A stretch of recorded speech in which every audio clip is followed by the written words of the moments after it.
నిన్న మొన్నటి దాకా చేతిపాటి మంత్రులు ఎమ్మెల్యేల నడుమ మాటల యుద్ధం బగ్గనే నడిచింది.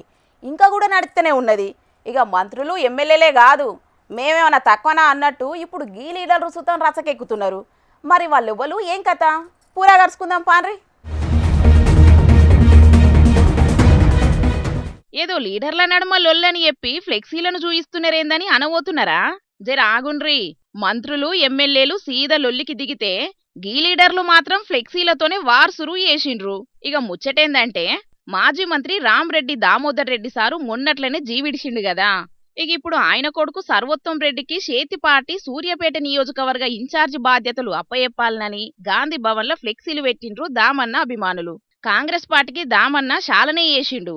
ఇప్పుడు పార్టీ దామన్నకి చేయాల్సిన సమయం వచ్చిందనుకుంటా గాంధీ భవన్లోనే దామోదర్ రెడ్డి అభిమానులు ఫ్లెక్సీలు రాసి పెట్టిండ్రు కదా.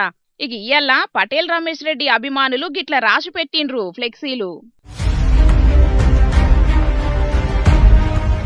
2 సార్ల ఎమ్మెల్యే ఎంపీ టికెట్లు త్యాగం చేసిన పటేల్ రమేష్ రెడ్డికి సూర్యాపేట ఇన్ఛార్జ్ ఇయ్యాలే. కాంగ్రెస్ పార్టీ కోసం రేవంత్ అన్న కోసం తన జీవితాన్ని త్యాగం చేసిండు రమేష్ అన్న అనుకుంటా పటేల్ రమేష్ రెడ్డి అభిమానులు ఇవాళ ఫ్లెక్సీలు పెట్టిండ్రు.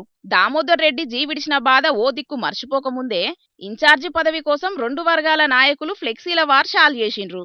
మరిది ఇక్కడితోనే ఆగుతుందో లేకుంటే పార్టీకి నువ్వేం చేసినావంటే నువ్వేం చేసినావని 2 వర్గాల లీడర్లు కార్యకర్తలు డైరెక్ట్ లొల్లికే దిగుతారో ఏం కథనో చూడాలి గాని మొత్తానికైతే చేతి పార్టీలో రోజుకో పంచాది లేకుంటే మాత్రం రోజు గడిచేటట్టే కానొస్తలేదు కదా అని అనవట్టిండ్రు చేతి పార్టీ లొల్లులు చూస్తున్నోళ్ళు.